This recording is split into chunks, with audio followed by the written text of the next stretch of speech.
Welcome back, YouTube family. Today I have two crafts for you. I don't really decorate for Valentine's Day because I don't really celebrate it. I believe that if you love somebody, you show them year round. So I decided to do two home decor DIYs with the Valentine's Day pieces at the Dollar Tree for my coffee bar. So you're going to need the love sign to make this first DIY. A pack of the cappuccino coffee mugs. Now originally I was going to use this paper towel roll and the Dollar Tree bag for shaping, and I picked up this Crayola air dry clay from Walmart. I think it was like $4. However, I didn't end up using it anyway, but you will see I do still go through with kind of showing you how I would have used it had I used it. So you stick the paper towel roll in the Dollar Tree plastic bag. You roll it up really tight and tuck the ends into the ends of the bag into the ends of the paper towel roll, and then lay it over top of the wooden piece. Then I take a chunk of the air dry clay, and I have a roller but I couldn't find it, so I used the craft storage containers from the Dollar Tree as my roller, and I just roll out a piece of the air dry clay. Then I lay my cappuccino wood mug cutout. I'm just going to, from here on out, call it my coffee cup. I lay that on the air dry clay and I mark it with the knife part of the icing decorating tools from the Dollar Tree. And I cut a square out to be the size that I'm going to need to lay on my coffee mug. This is when I decided that using that paper towel roll in the plastic bag isn't going to work for me for this craft project. So I go ahead and I lay it on my coffee mug wood cutout, and I just kind of position it around to give it a little bit of the coffee mug shape. Then I use the icing tools to kind of clean up the edges and smush it up against the wood piece. Then I roll out from the scrap pieces a bottom piece so that it actually looks like an enclosed mug. And then I just set it down inside, and I use my icing tools to kind of smush it up against the coffee mug part and the wood part so that from the bottom it looks like the bottom of a coffee mug. This isn't a necessary step, so if you go to recreate this and you can't get the bottom of the mug to stick, it's really not necessary. You won't be able to see the bottom when it is sitting on the shelf. Once it's done, I take a spray water bottle and spray a little bit of water on my table. Then I take the icing tool that has the two balls on the end and dip it in the water and run it over where I was poking and pushing with the other icing tools to kind of smooth it up so that it didn't have all those little pokey holes in the bottom of it. I don't know what else to call them, so we're gonna call them pokey holes. And then once that's done, I take a small piece and I roll it out and make it look kind of like a worm. And then I use my Dollar Tree tool storage thingies. I don't really know what to call these. I use them for my glue sticks, but to roll out the little worm so it's flat. And then I showed you that Dollar Tree has other tools that you might be able to use if you can't find these icing decorating tools. But then I take a little bit of water and I put it where I want to attach the handle that I'm making for the coffee cup, and it just helps, the water just helps to make the glue, or the clay stick together. It's kind of like a glue for the clay. And when it doesn't stick to the wood, I just add a little bit of water to the wood and it sticks right to the wood. It was super easy to work with. I don't do a lot with clay, but I really liked working with this Crayola air dry model clay, or Model Magic. And like I said, it's very inexpensive. I think I paid $3 or $4 for that bag. So once it's done here, I'm showing you how it's all like bumpy and pokey from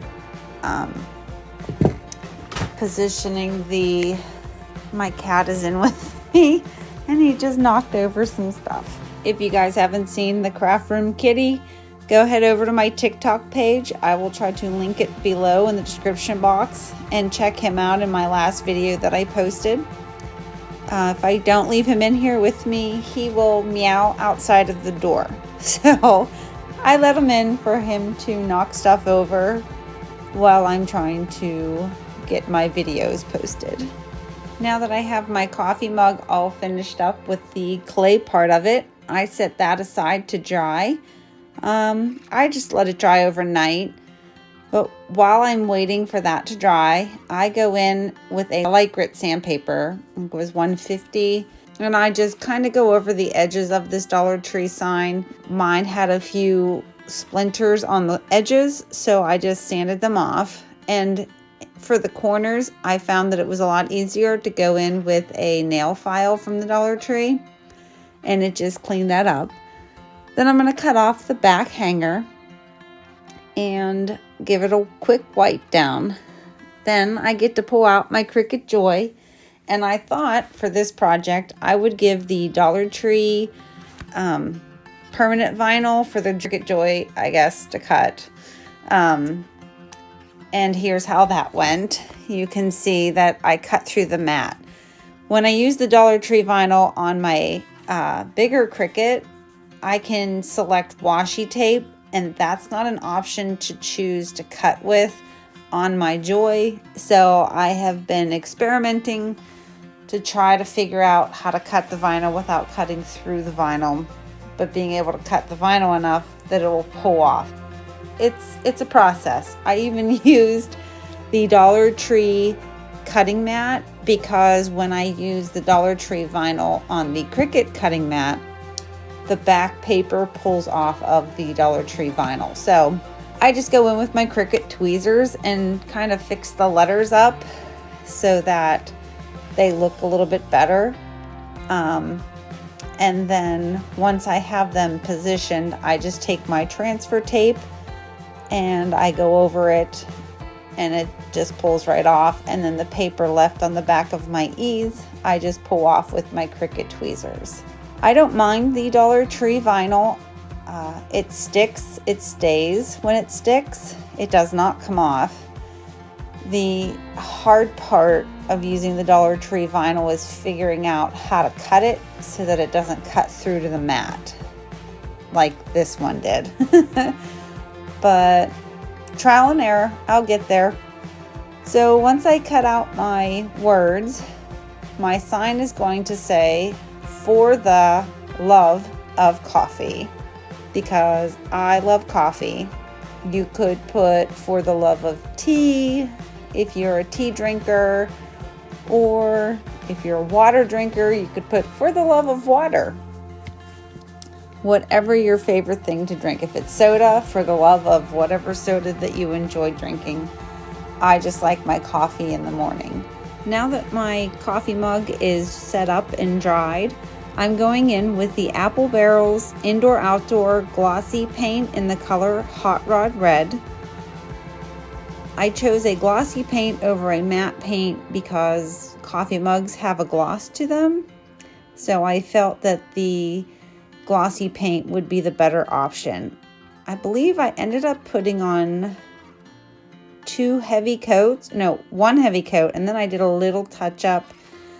And then I took colored glue sticks and cut them in half, and I put them into my detail Shore Bonder glue gun. And a little off screen, but I put a heart on the front of my coffee mug. And with the remaining white glue stick, you'll see I'll stand the coffee mug up and start squeezing the white glue stick down in, because right behind the white half glue stick, I have a brown half glue stick, because I want it to kind of look like that if I put it on the bottom shelf of my coffee bar and you look into it, that it would look like there was coffee on the inside of my coffee mug, just like that. Now I did play with the idea of taking off that whipped topping top part of the coffee mug there. But in the end I thought, well, some people might like a little whipped topping on their coffee or their cappuccino or espresso, whatever. So I kept it, and I still think it's a cute detail on my sign.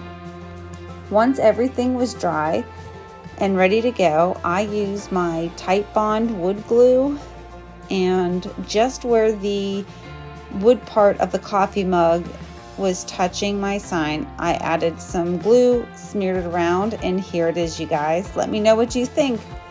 Don't forget, give this video a thumbs up if you like what you're seeing.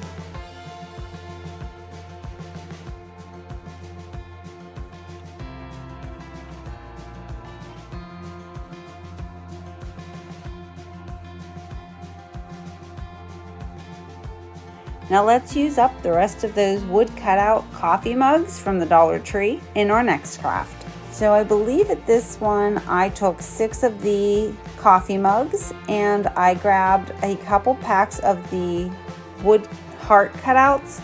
I had this package open, so I just used those, so I didn't have a couple open packages floating around in my wood drawer. And I set it up to make sure that I was going to be able to go coffee mug heart the whole way across. And if you haven't figured it out already, we're going to be making a garland. So the colors that I used for the garland was the Apple Barrels Red Apple. Now these are all matte paints. We used the Flamenco Red, and we used the Melted Chocolate for the coffee cups. And for the heart, I used the Apple Barrels Fuchsia, Pink Parfait, and Snow White. And all I did was set them in piles, and then set the paint color that pile was going to be painted, so that I didn't have any mishaps where I kept painting the same color across. I'm sure everybody's done that. If you've done that, leave me a coffee cup in the comment section below. If you've ever started to do a craft and you just kind of get into the rhythm and you just keep going on and you forget to change colors. I think everybody's done that, but this is how I kind of try to keep myself on track. So once I painted the hearts, the Snow White heart kind of was standing out to me, and I didn't know what to do. I took my paint marker in cream, and I wanted to use that to color in the whipped topping part of my coffee mugs. Now I know that my camera is a little blurry, and I don't know why it all of a sudden went blurry, but it did. And when I did this, I realized it wasn't as bright as the Snow White, and it kind of had like a pinkish tone to it. So I decided to go into the center part of this heart, where the littler hearts are, and go over them with the cream. And you can see it's just enough to kind of tie that bright white heart into the rest of the hearts. I grabbed a pack of these felt heart stickers from the Dollar Tree, and I thought I might have to use some hot glue to get them to stick to the coffee mugs, but you don't have to worry about that. They stick without the hot glue.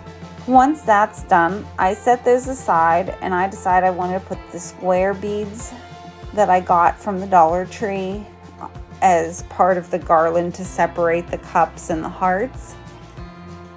And I was going to originally use the twine that you see there, but I really like the string that they used on the Dollar Tree square beads. So I thought, I bet I can use both of these strings for this garland. So once I untwisted the string and I got all of the square beads off, I put the ends together, ran them through the center of the white heart, and tied them in a knot, and that was going to be my center. So then from there, I did a pattern where I put a plain square bead on, then a pink bead, square pink bead, then a plain square bead, and then I would glue on the next piece, whether it was the coffee mug or the heart. And I'll just let you guys watch the rest of this because I don't want to be any more confusing than I already have been.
We're coming down to the end of the video.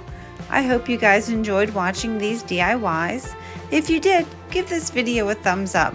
And if you haven't already, go ahead and click on that subscribe button. And when the bell appears, you can click on it and choose to be notified every time I upload a video. Let me know what you guys think in the description box below. And I hope everyone had a wonderful Christmas and a safe and happy New Year.